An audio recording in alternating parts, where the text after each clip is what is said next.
Kita membahas beberapa pertanyaan sisa yang belum sempat kita bahas bulan Mei lalu. Saya harap hari ini kita bisa tuntaskan dan kita bisa mengeksplorasi pertanyaan-pertanyaan lewat diskusi nanti setelah pemaparan yang saya berikan. Nah, pertanyaan keempat. Mengapa ada banyak agama?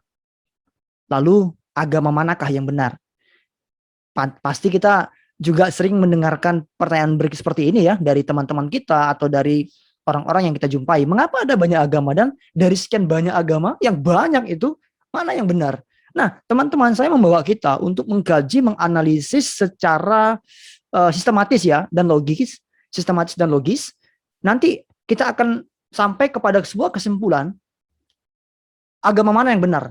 Kenapa banyak agama? Jawabannya satu, karena manusia berusaha mencari Allah dengan cara yang berbeda-beda. Ya kan? Jadi karena manusia memang berusaha mencari Allah untuk mereka sembah dengan cara yang berbeda-beda. Tentu hasilnya akan berbeda-beda dan muncul banyak agama yang berbeda-beda sesuai dengan metode atau cara-cara yang digunakan oleh manusia tadi. Kalau semua orang mencari Tuhan dengan satu cara, pasti ketemu satu agama, ketemu satu Allah gitu ya. Tapi karena faktanya manusia banyak mencari Allah dengan cara yang berbeda-beda, akhirnya banyak kepercayaan, banyak agama yang muncul. Sebagai contoh, kalau 100 orang siswa di sebuah kelas diberikan pertanyaan matematika yang sulit, kemungkinan banyak siswa yang salah dalam menjawabnya. Dari 100 soal, dari 100 siswa ada pertanyaan matematika yang sangat sulit, kemungkinan banyak yang salah dalam menjawabnya karena pertanyaan sulit. Tetapi, apakah hal itu berarti tidak ada jawaban yang benar? Karena banyaknya siswa yang salah menjawabnya, apakah berarti tidak ada jawaban yang benar? Kan tentu tidak, teman-teman ya. Tentu saja tidak kan? Sama seperti seorang ilmuwan, teman-teman. Seorang ilmuwan atau seorang dokter. Seorang ilmuwan kan tidak datang ke sebuah lab, lalu mencampur adukkan beberapa materi, menghasilkan sebuah kesimpulan. Pasti dia memiliki metode, dia pasti memiliki sebuah cara ya yang disebut sistematis supaya dengan metode atau cara yang sistematis tadi dia bisa mendapatkan hasil yang baik. Dokter juga tidak serta-merta mencampur adukan atau memberikan obat tanpa sebuah metodologi yang sistematis dan logis atau dapat dibuktikan. Tidak mungkin sembarangan. Ya kan? Tidak mungkin dengan cara yang sembrono. Jadi, dengan demikian kita bisa menggunakan metodologi yang sistematis yang dirancang untuk memisahkan kebenaran dari kesalahan. Dengan apa? Dengan menggunakan berbagai tes kebenaran. Nanti hasil akhirnya adalah sekumpulan kesimpulan yang benar. Makanya saya ngajak, bagaimana kita mendapatkan kebenaran tentang Allah? Kita harus menggunakan metodologi yang sistematis. Ya. Lalu teologi, secara singkat teologi berarti kajian tentang Allah, harus kita dekati dengan prinsip yang demikian. Prinsip yang bagaimana? Tadi, prinsip yang sistematis dan logis tadi, teman-teman. Tidak boleh kita melakukan teologi dengan sikap yang sembrono atau tidak disiplin. Lalu kita berharap mendapatkan kesimpulan yang benar. Nggak mungkin. Secara logika nggak mungkin. Kita bisa mendekati teologi, kita bisa belajar tentang Allah dengan cara sembrono. Suka-suka kita, itu maksud saya teman-teman. Jadi ya kita sukanya apa, kita maunya apa, kita cari tentang Allah, lalu kita dapatkan kesimpulan yang benar. Gak bisa. Untuk mendapatkan kesimpulan yang benar, kita kan tentu menggunakan prinsip-prinsip atau metodologi yang sistematis dan logis, dapat dibuktikan. Supaya kesimpulan yang kita dapatkan ini valid. Nah, sayangnya, cara yang sembrono inilah yang dilakukan oleh banyak orang.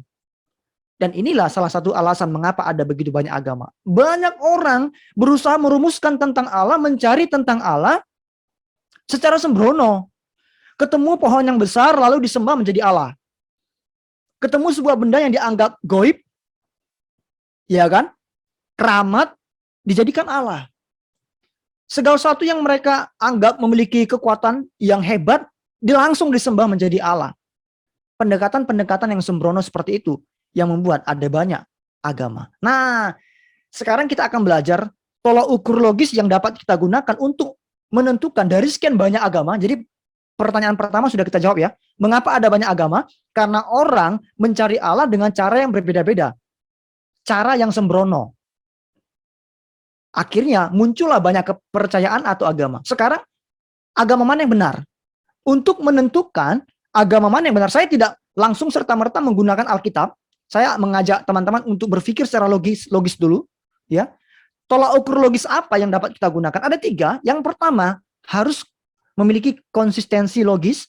Kedua, ada fakta empiris atau evidensi, ada bukti-buktinya. Yang ketiga, ada relevansi eksistensial. Kita bahas satu persatu ya. Jadi ketiga tolak ukur logis ini yang dapat kita gunakan untuk menentukan dari sekian banyak agama, agama mana yang benar. Oke, yang pertama, konsistensi logis. Maksudnya apa? Klaim dari suatu sistem kepercayaan harus masuk akal. Jadi apabila ada sebuah kepercayaan dan menghasilkan klaim-klaim tertentu, maka klaim itu harus masuk akal dan tidak bertentangan satu dengan yang lainnya. Apabila ada satu klaim 1 dan klaim 2, dimiliki oleh sebuah sistem kepercayaan, maka klaim 1 dan klaim 2 ini tidak boleh bertentangan satu dengan yang lainnya. Dengan cara apapun tidak boleh bertentangan. Ini namanya konsistensi logis, teman-teman. Misalnya, tujuan akhir dari Buddhisme adalah harus menghapuskan semua keinginan, gitu ya. Jadi tujuan akhir dari Buddhisme, agama Buddha adalah menghapuskan semua keinginan. Namun, perhatikan baik-baik. Untuk dapat menghapuskan keinginan, maka kan seseorang kan harus memiliki keinginan itu sendiri, ya atau tidak? Bagaimana mungkin kita menghapuskan sesuatu yang nggak ada? Kan nggak mungkin. Kalau orang Buddha ingin menghapuskan semua keinginan sebagai tujuan akhir mereka, maka harus ada keinginan dulu. Seseorang harus menginginkan. Jelas ini bertentangan. Sehingga menjadi prinsip yang tidak logis. Dalam hal ini kita bisa lihat agama Buddha tidak memiliki konsistensi logis. Saya tidak mengambil banyak contoh ya, teman-teman ya. Ini hanya beberapa contoh yang mendasar yang akan saya berikan berkaitan dengan sistem kepercayaan atau agama-agama supaya kita lihat ya dari sekian banyak klaim-klaim kebenaran yang dimiliki oleh agama-agama di dunia ini yang mana yang paling benar. Nah ini agama Buddha jelas tidak memiliki konsistensi logis. Yang kedua, adanya fakta empiris atau evidensi, ada bukti-bukti. Apakah ada bukti yang mendukung sistem kepercayaan itu? Baik bukti-bukti rasional, bukti-bukti dari luar, dan lain-lain. Nah ini penting. Kita lihat ya. Kita lihat.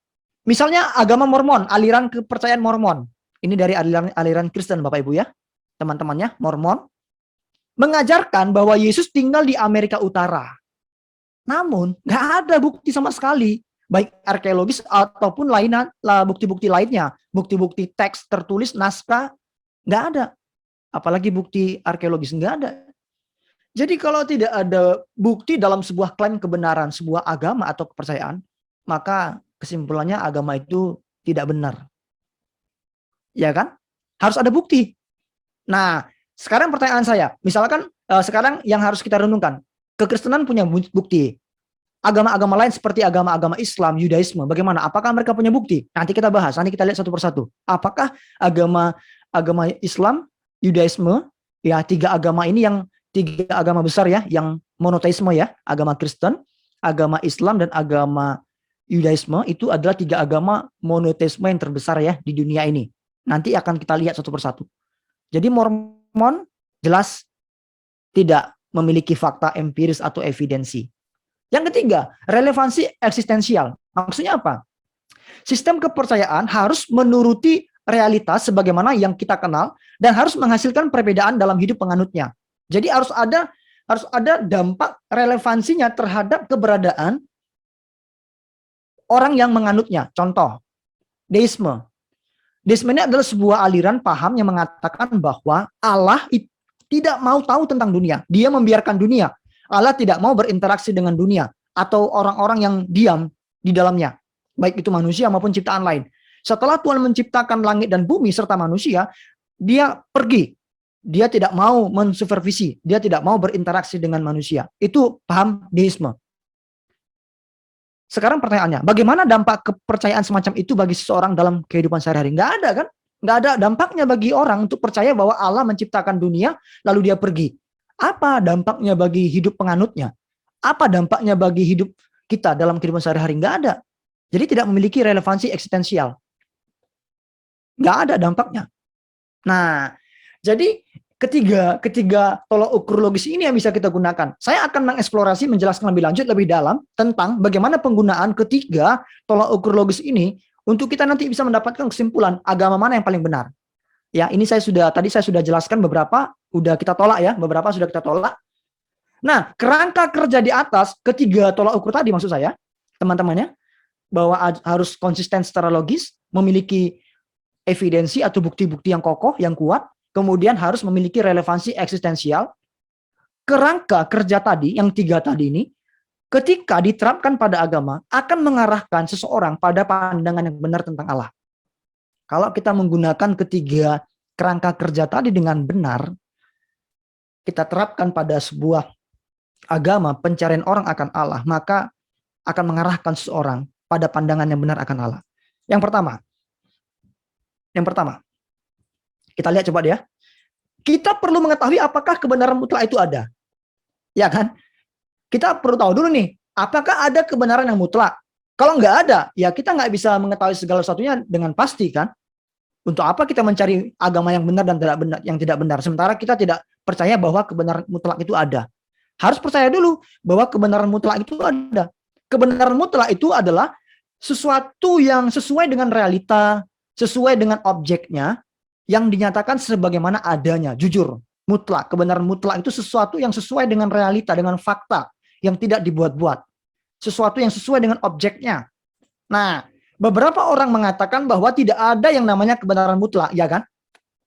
Inilah yang seringkali dibawa oleh aliran-aliran pluralisme. Semua agama benar, nggak ada yang satu pun yang nggak ada, hanya satu kebenaran. Semuanya benar gitu kan? Kita sering dengar begitu ya, semua agama sama, ada banyak jalan menuju Roma dan sebagainya. Namun perhatikan baik-baiknya, asumsi seperti ini hanya menghancurkan diri sendiri, ya enggak? Ketika orang bilang begini, tidak ada kebenaran mutlak. Sekarang pertanyaannya, pernyataan dia yang mengatakan bahwa tidak ada kebenaran mutlak itu benar atau tidak? Ya kan? Pasti dia menganggap kebenaran dia mutlak kan? Karena dia mengatakan tidak ada agama atau tidak ada kebenaran mutlak. Nah, pertanyaan kamu itu pasti menuntut bahwa itu merupakan kebenaran mutlak. Jadi kebenaran mutlak itu pasti ada. Seperti contoh ya, kaum relativis mengatakan begini, semua kebenaran itu relatif. Namun coba kita tanya balik pada mereka, apakah pernyataan mereka itu benar secara mutlak? Ya kan?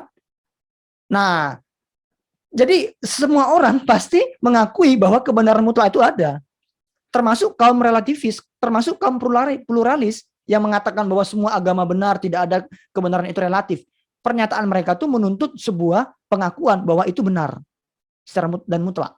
Nah, lebih lanjut lagi, kebenaran mutlak pada dasarnya bersifat sempit dan menolak yang berlawanan dengannya. Ini penting. Yang namanya kebenaran mutlak itu tidak banyak, tidak luas, tapi sempit. Dan tidak boleh ada yang bertentangan dengan dia. Ketika ada sebuah kebenaran mutlak, lalu ada hal-hal yang bertentangan dengan dia, maka yang bertentangan dengan dia salah. Contoh, 2 tambah 2 sama dengan 4. Nggak mungkin ada jawaban lain kan yang bisa menggantikannya. Ini kebenaran mutlak. Namanya kebenaran mutlak itu nggak bisa digantikan dengan kebenaran dengan hal-hal lain. Nggak bisa. 2 tambah 2 ya 4. Nggak ada lagi jawaban lain.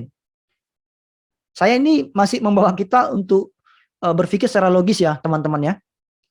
Nah, poin ini penting untuk kita pahami, terutama pada saat membandingkan satu sistem kepercayaan atau agama dengan cara pandang dunia yang berbeda. Kalau satu sistem kepercayaan punya komponen yang terbukti kebenarannya, maka sistem kepercayaan lain yang memiliki klaim yang berlawanan sudah pasti salah. Kalau ada suatu sistem kepercayaan ya yang sudah terbukti benar, tadi memiliki konsistensi logis, ada fakta empirisnya, ada bukti-buktinya, lalu memiliki relevansi eksistensial, kalau itu sudah terbukti, maka kalau ada sistem kepercayaan lain yang tidak sama dengan dia, atau memiliki klaim yang berlawanan, pasti salah. Seperti tadi.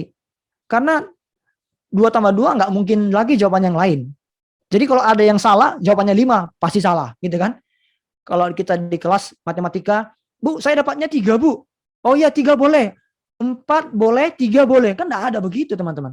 Harus 4 jawabannya, mau nggak mau. Nah, jadi kalau ada sebuah agama yang sudah memenuhi 3 syarat tadi, lalu ada agama yang bertentangan dengan dia, maka yang bertentangan dengan dia pasti salah. Oke, lanjut ya. Lagi pula ingat bahwa kebenaran yang mutlak tidak dipengaruhi oleh ketulusan dan keinginan. Nah ini teman-teman. Jadi kebenaran mutlak itu bukan karena ketulusan atau keinginan seseorang. Nggak peduli betapa tulusnya seseorang mempercayai dusta, tetap dusta. Ya atau tidak. Namanya kebohongan, betapa polos, betapa tulusnya dia mempercayai sebuah kebohongan, itu tetap namanya kebohongan. Nggak bisa serta-merta menjadi kebenaran. Jadi tidak ada pemikiran dalam dunia yang bisa membenarkan apa yang sudah salah. Nggak bisa. Namanya salah, salah.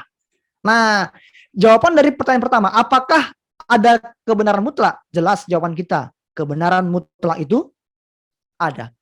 Oleh sebab itu, aliran-aliran seperti agnostisisme, postmodernisme, relativisme, dan skeptisisme memiliki pemikiran yang salah. Jadi sistem kepercayaan ini semua kita coret. Iya kan? Sistem kepercayaan ini coret. Kenapa? Karena agnostisisme ini mengatakan bahwa manusia tidak bisa memiliki pengenalan akan Allah, nggak bisa kenal Allah. Postmodernisme mirip dengan relativisme. Kebenaran itu relatif. Tadi saya sudah katakan, tidak ada kebenaran yang relatif, harus yang ada kebenaran mutlak. Lalu skeptisisme. Skeptisisme ini orang aliran yang meragukan kemampuan manusia untuk mengenal Allah. Jadi mirip dengan agnostisisme. Mirip. Agnostisisme ini kan dari 2 kata, a dan gnostik. Gnosis ya, dalam bahasa Yunani gnosis. Itu artinya apa? A, tidak. Gnosis itu pengetahuan. Jadi tidak memiliki pengetahuan, itu arti harfiahnya. Sehingga agnostisisme diartikan faham yang menganggap manusia tidak memiliki kemampuan untuk mengetahui tentang Allah. Agnostisisme. Sementara skeptisisme, skeptis, meragukan gitu ya, mirip ya. Jadi aliran yang meragukan, aliran yang meragukan kemampuan manusia untuk mengenal Allah. Jadi mirip, teman-teman. Nah, semua aliran kepercayaan ini salah. Karena kebenaran mutlak itu ada. Tadi kita sudah jelaskan di atas. Yang kedua. Kita lihat yang kedua. Yang kedua, hal ini tadi kan setelah kita paham bahwa kebenaran mutlak itu ada kebenaran yang mutlak, membawa kita kepada pertanyaan berikutnya. Apa itu? Apakah logika atau akal kita dapat digunakan untuk memahami soal agama? Apakah logika kita bisa kita pakai untuk memahami soal agama? Mari kita bahas pelan-pelan. Logika itu penting dalam menganalisis klaim rohani. Karena apa? Karena logika membantu kita memahami mengapa ada klaim yang harus ditolak, sementara ada yang harus diterima. Itu pakai logika. Tuhan menciptakan manusia menggunakan dengan logika. Dan itu penting ketika kita mengklaim, menganalisa klaim-klaim rohani. Mana yang salah, yang harus kita tolak, mana yang benar, yang harus kita terima. Makanya dalam ajaran kekristenan itu tidak dibenarkan. Kita hanya ya udah percaya aja wes, pokoknya begitu. Dari sononya ya gitu ya. Banyak orang yang ketika diajukan pertanyaan-pertanyaan sulit kan nggak bisa menjawab tentang kekristenan, jawabnya apa? Pokoknya percaya aja. Ya sudah, nggak usah pakai logika kamu. Percaya aja. Dari sana ya udah begitu memang gitu kan ya.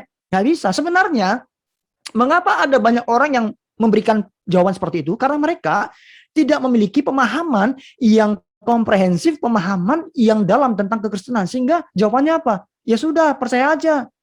Padahal kalau kita menggunakan logika kita mempelajari tentang agama Kristen adalah agama yang sangat logis dibandingkan dengan agama-agama lain. Sangat logis, nanti kita buktikan. Agama yang sangat logis, agama yang paling banyak bukti, segudang bukti yang nggak bisa dibantah sebenarnya, teman-teman. Nah itu. Logika penting ya. Misalnya, Islam dan Yudaisme menyatakan Yesus bukan Allah. Perhatikan Bapak ya. Kan Islam dan Yudaisme sama-sama menyangkal ketuhanan Yesus. Sementara iman kita, iman Kristen, menyatakan bahwa Yesus adalah Allah. Ya kan? Nah, salah satu hukum dasar logika terkait prinsip tidak bertentangan. Di mana sesuatu tidak bisa merupakan A dan bukan A pada saat bersamaan. Contoh begini. Ini pulpen. Pulpen ini tidak boleh disamakan dengan bukan pulpen. Jadi pulpen ini tidak bisa menjadi bukan pulpen pada saat bersamaan. Namanya pulpen ya pulpen. Pulpen ini tidak bisa disebut bukan pulpen. Itu maksud saya. Apel. Apel nggak bisa disamakan dengan bukan apel gitu loh. A. A tidak mungkin tidak bisa disamakan dengan yang bukan A. Ya A. Bukan A gitu loh. Maksudnya. Nah, jadi ketika Islam dan Yudaisme menyatakan Yesus bukan Allah, sementara kekristenan menyatakan Yesus adalah Allah. Apakah ketiga agama ini sama? Boleh dikatakan bersama-sama, sama-sama benar? Kan tidak bisa. Yang satu loh menyangkal ketuhanan Yesus, yang dua maksud saya. Yang dua menyangkal ketuhanan Yesus. Yang satu mengakui ketuhanan Yesus. Bagaimana mungkin Islam, Yudaisme, dan kekristenan dianggap sama? Sebagai contoh, Islam dan Yudaisme A, gitu ya, A. Sementara kekristenan bukan A. Kan tidak bisa disamakan. Tidak cocok. Logikanya kan hancur. Nah, makanya dari agama Islam, Yudaisme, dan Kristen, dari ketiga ini harus ada satu yang benar, nggak dua. Satu, harus satu yang benar. Oke, nanti kita lebih lanjut ya. Nah, ini maksud saya. Logika. Menerapkan hukum logika ini kepada Yudaisme, Islam, dan kekristenan. Berarti secara logika kita memahami bahwa hanya salah satu dari ketiga agama ini yang benar. Tadi kita sudah hapus beberapa agama ya. Sekarang tinggal ketiga ini yang paling kuat ya, yang paling akhir ya, yang kita mau pilih, yang mana yang paling benar. Dari agama Yudaisme, Islam, dan kekristenan, harus salah satu, perhatikan teman-teman ya, nggak boleh salah dua. Harus salah satu, namanya kebenaran mutlak.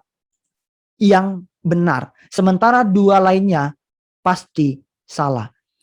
Karena apa? Dikatakan demikian. Karena begini, Yesus tidak mungkin Allah dan sekaligus bukan Allah, ya atau tidak? Tadi kan agama Kristen mengakui Yesus itu Allah. Sementara agama Yudaisme dan agama Islam tidak mengakui Yesus adalah Allah. Kan tidak mungkin Yesus secara bersama-sama merupakan Allah sekaligus bukan Allah. Nah itu yang saya katakan tadi. Yang A tidak boleh disamakan dengan bukan A. Nah nanti akan saya perdalam lebih lanjut di dalam pembahasan berikutnya. Kenapa? Kita menyimpulkan ternyata kekristenanlah yang paling benar dari semua agama. Ya, saya bilang saya tidak berusaha untuk menjawab dari Alkitab dulu, tapi membawa teman-teman untuk berpikir secara logis dulu deh. Ya, anggap kita nggak tahu Alkitab, tapi kita ini orang-orang yang mencari agama gitu kan ya. Kita dikasih Tuhan logika, mari kita berpikir bersama-sama dulu deh. Kita ditawarkan banyak agama nih sekarang. Kita nggak tahu masing-masing tentang klaim-klaim mereka secara detail, kita nggak tahu. Anggap kita nggak tahu, tapi kita masih punya logika untuk memilah-milahnya, menganalisanya. Ini yang sedang saya bawa kepada teman-teman. Oke. Digunakan secara tepat, logika, perhatikan ya, kalau kita gunakan secara tepat, logika merupakan senjata yang ampuh untuk meruntuhkan pluralisme karena menunjukkan bahwa klaim yang bertentangan terhadap kebenaran tidak mungkin bisa sama benarnya. Kan saya katakan tadi, pluralisme mengatakan bahwa agama Islam, Yudaisme, Kristen, Buddha, Hindu, semua agama lain, aliran-aliran kepercayaan lain, termasuk mereka, benar. Sama-sama benar. Ya kan? Itu klaim pluralisme. Padahal, ajaran dari masing-masing agama itu berbeda-beda. Bagaimana mungkin ajaran yang berbeda-beda, ya kan, dianggap sama-sama kebenaran? Nah itu, nggak mungkin kan? Nggak bisa. Harus ada satu kebenaran. Nah, pemahaman ini merobohkan cara berpikir yang berkata, benar untuk kamu, namun tidak benar untuk saya. Nggak bisa.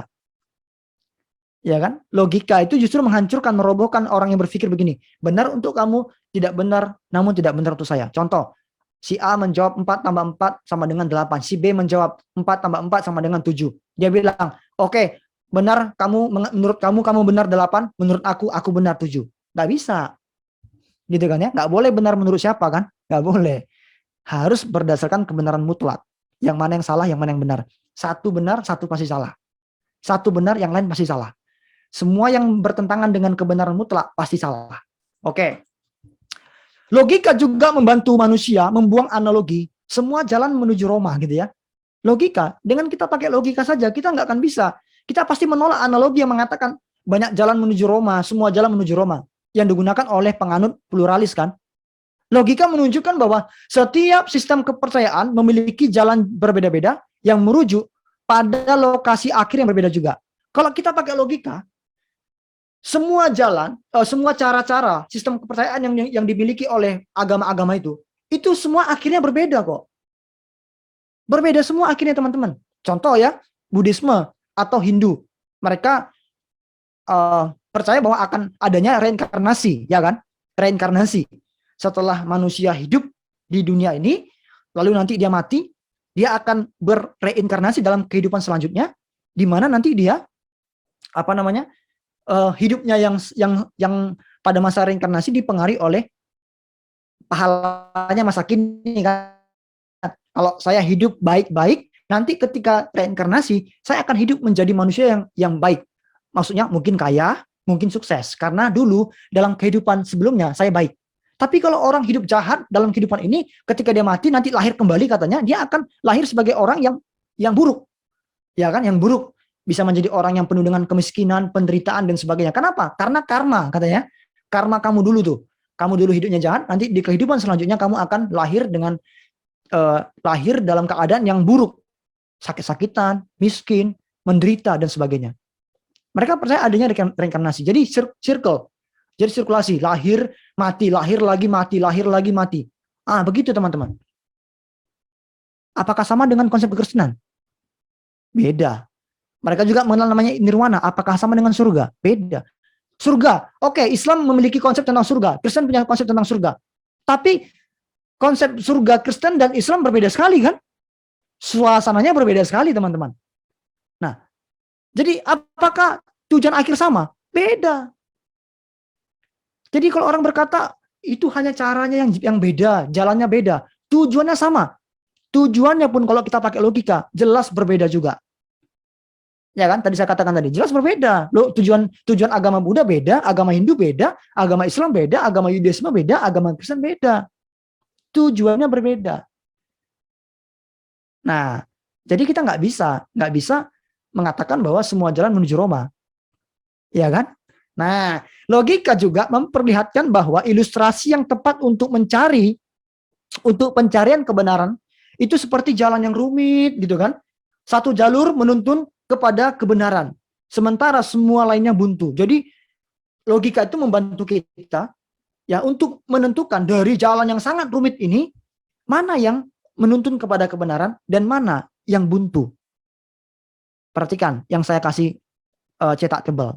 Semua kepercayaan memiliki kesamaan di permukaan. Tapi perhatikan dalam inti pengajarannya justru amat berbeda. Nggak sama. Mungkin orang Islam bilang begini, kita dengan Kristen sama kok. Ya kan, sama-sama percaya Abraham sebagai bapak orang beriman. Ya kan, seringkali kita menggunakan pernyataan-pernyataan seperti itu kan teman-teman ya. Itu hanya di permukaan. Di permukaannya mungkin ada kesamaan. Tapi intinya berbeda, core-nya berbeda. Apa core iman Kristen? Core iman Kristen adalah kita percaya Yesus adalah Tuhan yang menjadi manusia menebus kita. Sementara Islam menolak itu. Bagaimana kita bisa menyamakan diri kita dengan mereka? Inti ajaran Kristen aja ditolak oleh mereka, gitu loh maksud saya. Gak bisa sama. Makanya teman-teman ada sebuah gerakan yang bernama Krislam. Ada yang pernah tahu nggak ya Krislam? Ini Krislam itu Kristen Islam gitu ya. Jadi sebuah gerakan yang mengatakan bahwa Kristen dan Islam itu sama. Jadi nggak usah berdebat gitu loh. Krislam itu adalah Kristen, gerakan yang mengatakan bahwa Kristen itu sama dengan Islam. Kristen sama dengan Islam.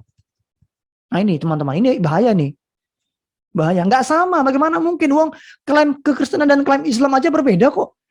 Klaim Kristen mempercayai Yesus sebagai Tuhan dan Juru Selamat, Tuhan yang menjadi manusia, berinkarnasi, sementara Islam tidak mempercayainya, bagaimana disamakan gitu loh. Logikanya bagaimana? Ini apel, ini bukan apel. Lalu disamakan apel sama dengan bukan apel. Nggak bisa kan? Nah logikanya, ini ajaran, ini gerakan Krislam. Teman-teman nanti bisa cari di Google ya. Apa itu gerakan Krislam? Ya Kristen Islam, jadi menyamakan. Oh sama kok, kita sama katanya. Siapa bilang gitu ya? Kita punya inti pengajaran yang sangat jelas-jelas berbeda kok. Nah, ketiga. Jadi kedua yang kita dapat simpulkan adalah logika membantu kita untuk menganalisa ya klaim-klaim kebenaran dari berbagai agama untuk menentukan mana yang benar. Yang ketiga, apakah Allah itu ada? Nah, ini kan masuk pertanyaan yang terakhir kan. Apakah Allah itu ada? Oke, tadi kita bisa percaya bahwa ada kebenaran mutlak.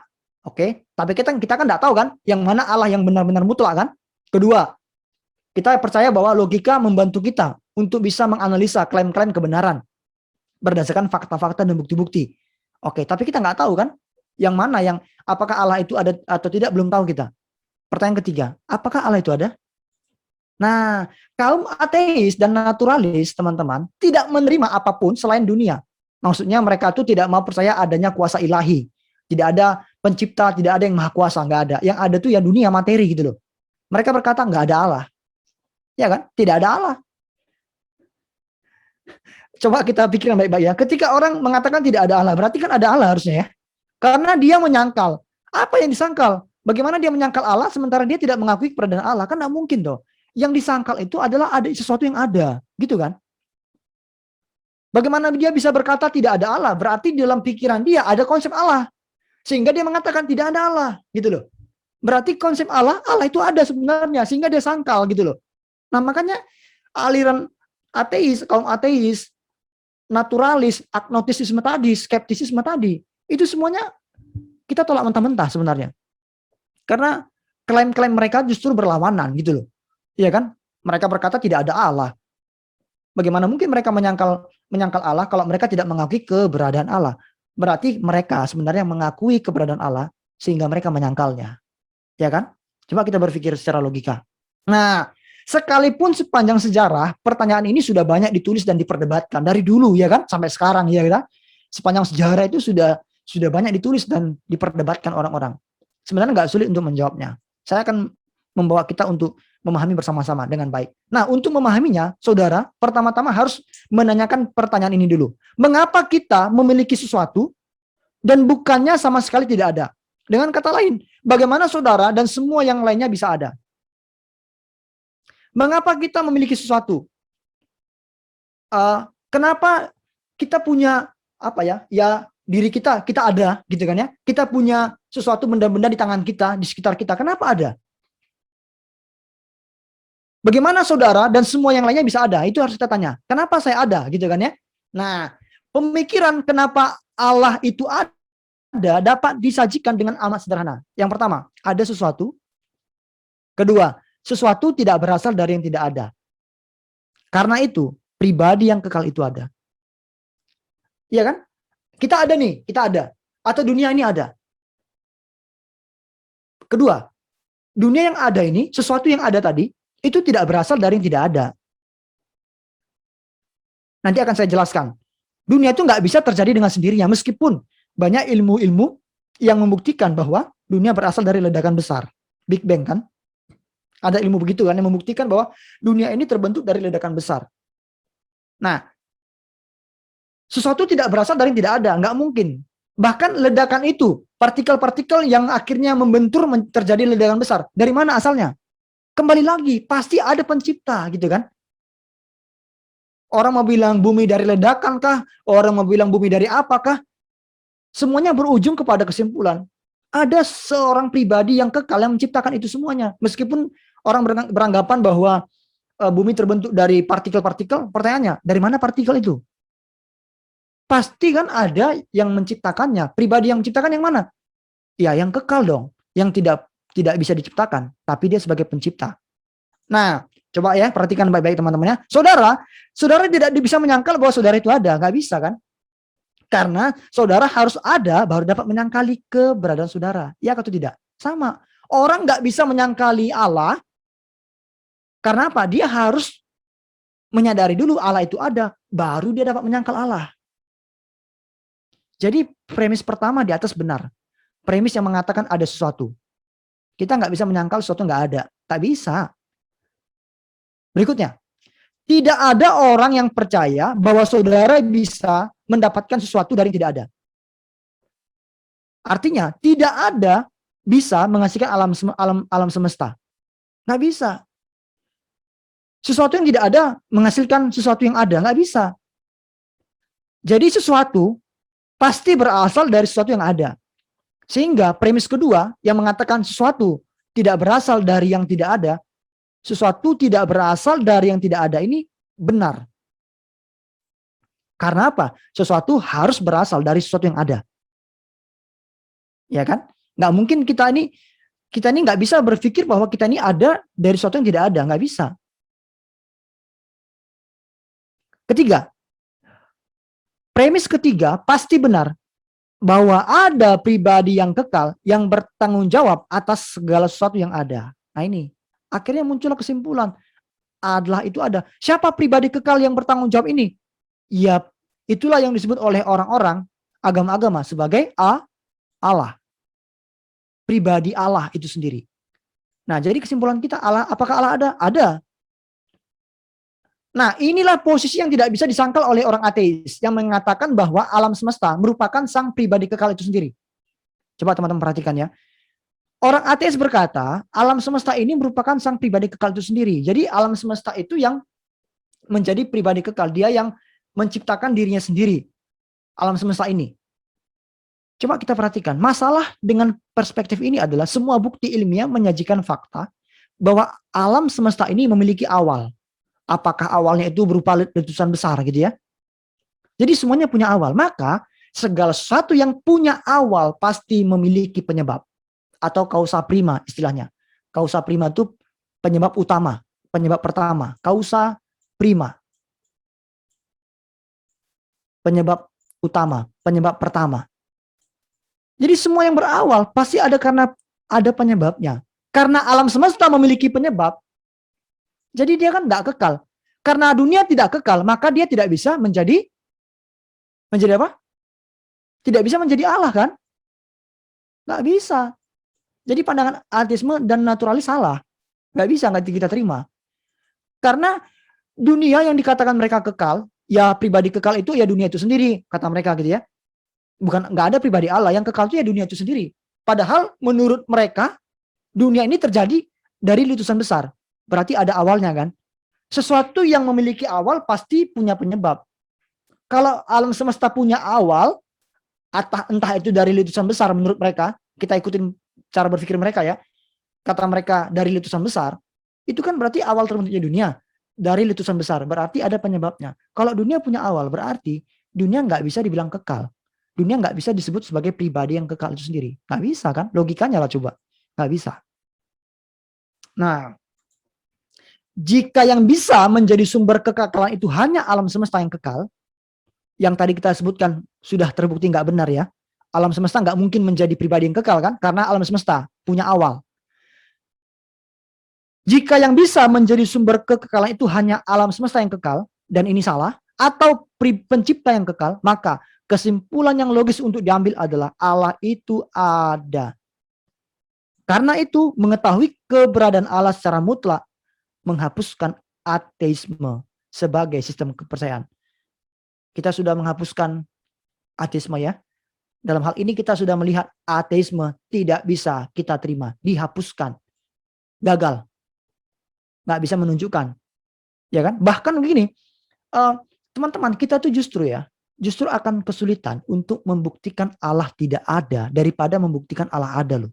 Coba, akan lebih sulit untuk membuktikan Allah tidak ada daripada membuktikan Allah ada. Orang akan lebih mudah membuktikan bahwa Allah itu ada. Sangat mudah sekali. Ya kan? Dari alam semesta ini kita perhatikan baik-baik teman-teman. Itu menjadi bukti bahwa Allah itu ada. Nah, sekarang coba kita lihat ya bersama-sama ya. Jadi semua pandangan panteistik yang menyatakan bahwa alam semesta itu adalah Allah, ya, ada aliran bernama panteistik teman-teman, yang mengatakan bahwa dunia itu adalah Allah atau Allah adalah segala sesuatu, ya kan? Everything is God dan God is in everything, itu pandangan mereka. Semuanya adalah Allah, alam semesta adalah Allah dan Allah adalah alam semesta. Nggak bisa kita terima kan? Karena tadi jelas alam semesta nggak bersifat kekal karena ada awalnya. Jadi pernyataan ini tentu saja secara otomatis menghapuskan Hinduisme, Buddhisme, dan Jainisme sebagai agama yang benar. Dan semua aliran agama panteistik yang sepaham dengan Hinduisme, Buddhisme, Jainisme. Teman-teman, Jainisme ini ada sebuah gerakan pada abad 6 sebelum Masehi, pecahan dari Hindu ya, pecahan dari Hindu. Jadi semua agama-agama yang pecah dari Hindu ataupun Buddhisme semuanya kan beraliran panteistik yang mengatakan bahwa alam semesta adalah Allah. Nggak bisa kita terima. Jelas salah. Ya kan? Oke. Sekarang kita lanjut yuk. Lalu bagaimana, kan tadi kita sudah percaya bahwa Allah ada ya. Kita sudah buktikan bahwa Allah itu ada ya. Dia sebagai pencipta, penyebab pertama ya. Nah, orang-orang kan memahami bahwa Allah itu supranatural, sangat berkuasa, kekal gitu ya, maha hadir dan sebagainya, tanpa batas dan tidak berubah, tidak bersifat materi, pribadi, ya kan? Lalu diperlukan, semuanya bergantung kepadanya, tidak terbatas dan tunggal, beraneka ragam namun bersatu, berakal budi, moral, peduli. Ini semua adalah karakter-karakter atau sifat-sifat Allah yang diakui oleh agama-agama monoteisme, ya, baik itu Yudaisme, kekristenan dan Islam. Sekarang pertanyaan saya, nanti yang akan kita jawab, bukan pertanyaan saya ya, yang akan kita jawab. Allah dalam konsep agama mana yang benar, gitu kan ya? Nah, mari kita lihat satu-satu. Pribadi tadi memperlihatkan ciri-ciri yang amat serupa dengan Allah yang disembah oleh ini. Semua ciri-ciri tentang Allah tadi itu sama seperti yang dipahami oleh kelompok Yudaisme, kelompok Islam, dan kekristenan. Satu-satunya iman yang masih tersisa. Tadi kita kan sudah meruntuhkan ateisme ya. Kita sudah meruntuhkan panteisme. Tinggal yang tiga ini kan. Yang tiga besar ini ya. Yang mana yang paling benar gitu kan. Mari kita lihat satu persatu. Nah, ada pertanyaan. Dapatkah kita mengenal Allah? Pada titik ini, kebutuhan adanya agama digantikan oleh sesuatu yang lebih penting. Perlu adanya pewahyuan. Supaya manusia bisa mengenal Allah, teman-teman, itu perlu adanya wahyu. Apa maksudnya wahyu? Allah yang menyatakan diri kepada manusia. Supaya manusia dapat mengenal Allah ini, Allah yang tadi ini, yang tidak terbatas, berakal budi, beraneka ragam, yang tidak terjangkau, diperlukan, dan sebagainya. Ini tadi kekal, dan sebagainya ini. Itu hanya bisa dikenal kalau dia menyatakan dirinya. Nah, masalahnya, agama Yudaisme, agama kekristenan, dan Islam sama-sama mengklaim punya Alkitab atau kitab suci, kitab suci yang diwahyukan kan. Ketiga aliran ini kan sama-sama mengaku bahwa agama mereka diwahyukan oleh Allah kan. Nah, mana yang benar? Apakah dari ketiga-tiga ini ada yang benar? Kalau ada, yang mana yang benar? Nah, mari kita lihat teman-teman. Tanpa membahas perbedaan-perbedaan kecil dari ketiga agama ini, ada dua pertentangan yang utama di antara bertiga. Jadi ada banyak perbedaan sebenarnya ya maksud saya, tapi dari ketiga agama ini ada dua hal yang sangat bertentangan, yaitu tentang Alkitab Perjanjian Baru dan tentang pribadi Yesus Kristus. Nah ini sekarang kita perhatikan ya. Ketiga agama ini punya perbedaan yang sangat berbeda tentang Alkitab PB dan pribadi Tuhan Yesus. Tadi saya katakan bahwa orang Yudaisme tidak menerima Alkitab Perjanjian Baru. Sementara orang Islam menerima Injil ya. Kekristenan menerima semua Alkitab Perjanjian Baru yang ditulis oleh para rasul. Kekristenan mempercayai Yesus Kristus adalah Allah. Ini. Sementara Yudaisme dan Islam sama-sama menolak ketuhanan Yesus Kristus.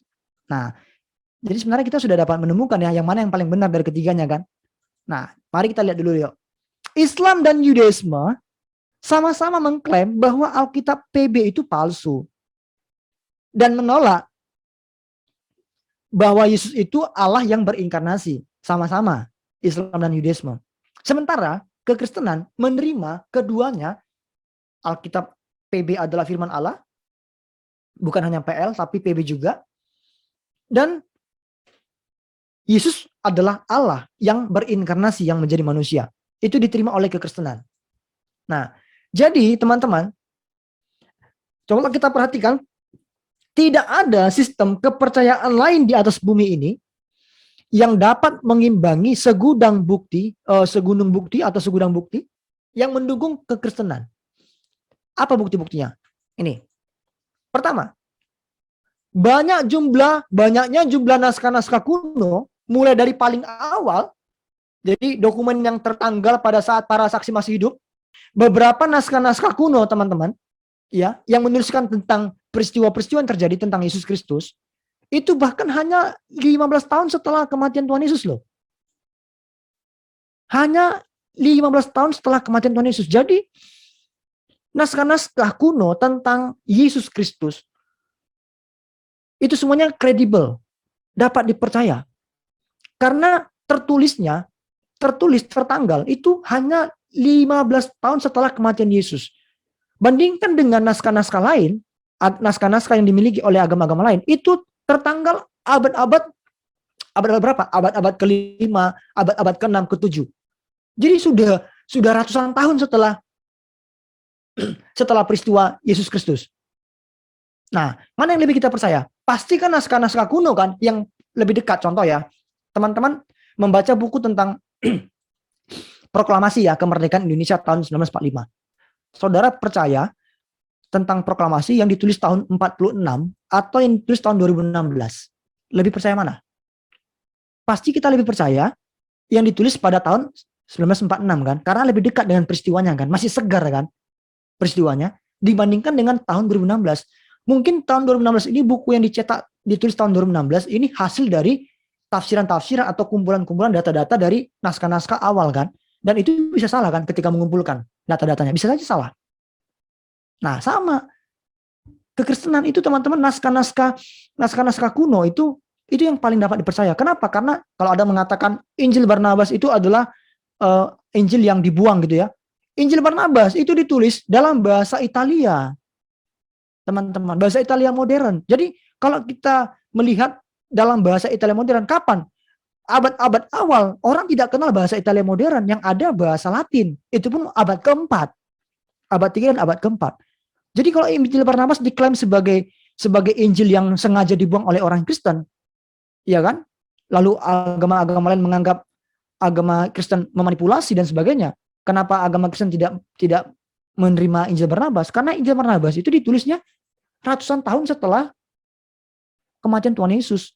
Bahkan menggunakan bahasa modern. Berarti kan ditulisnya kan baru belakangan ini.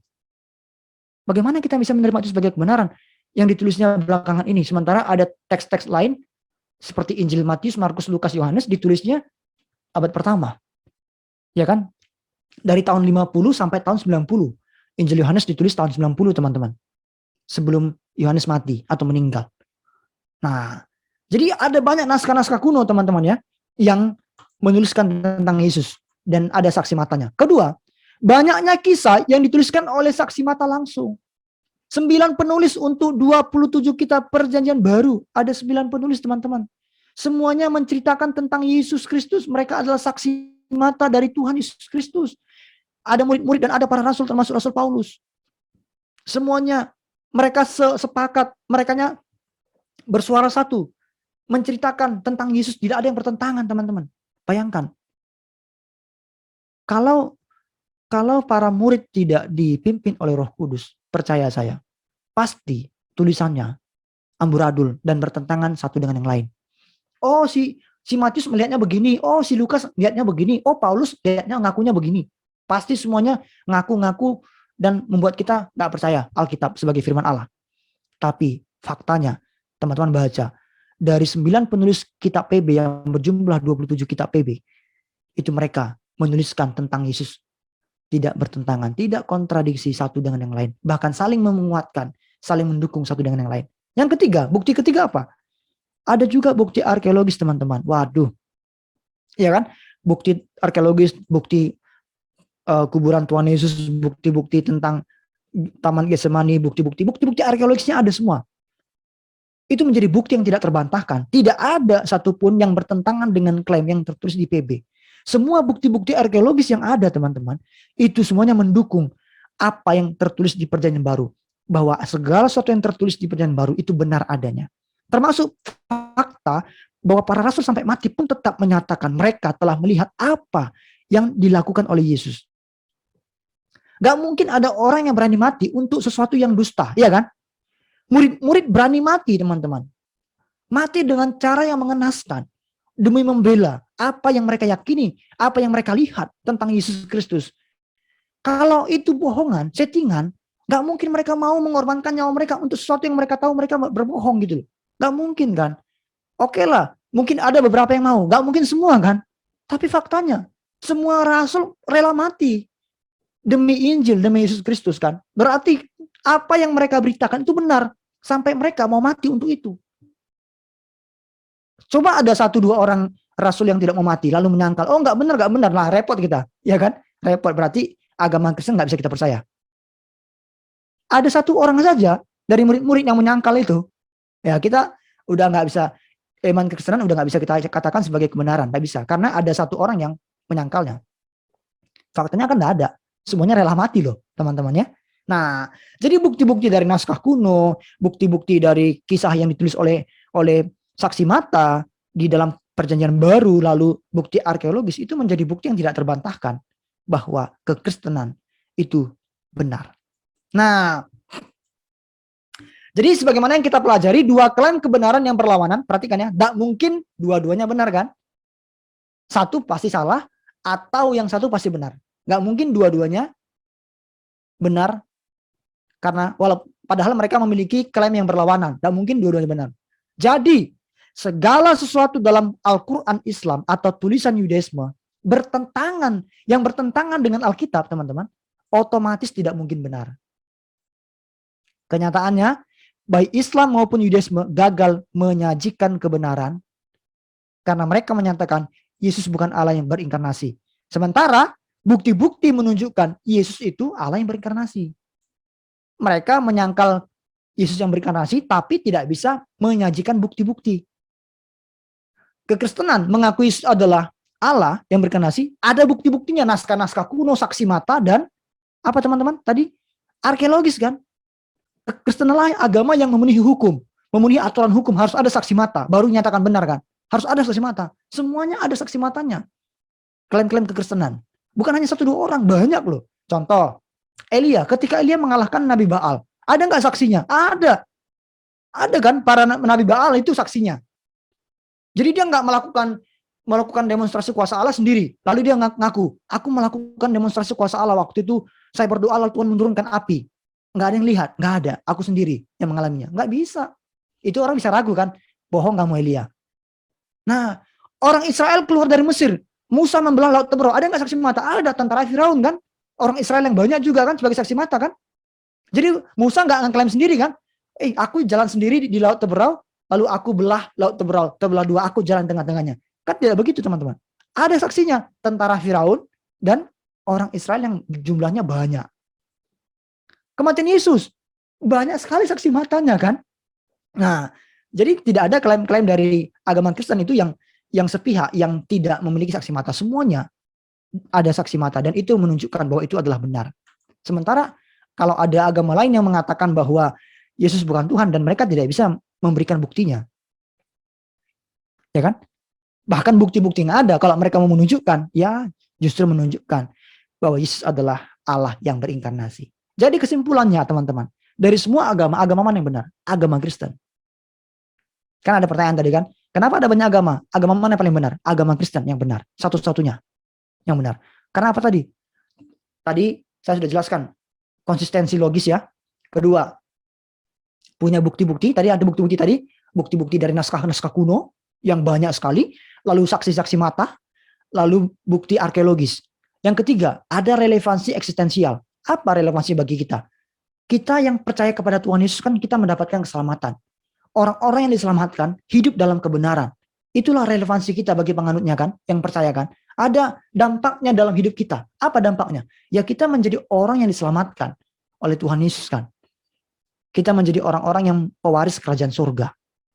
Nah, jadi kekristenan adalah agama yang paling benar dan satu-satunya kebenaran. Jadi tidak ada semua agama benar teman-teman ya, tidak ada.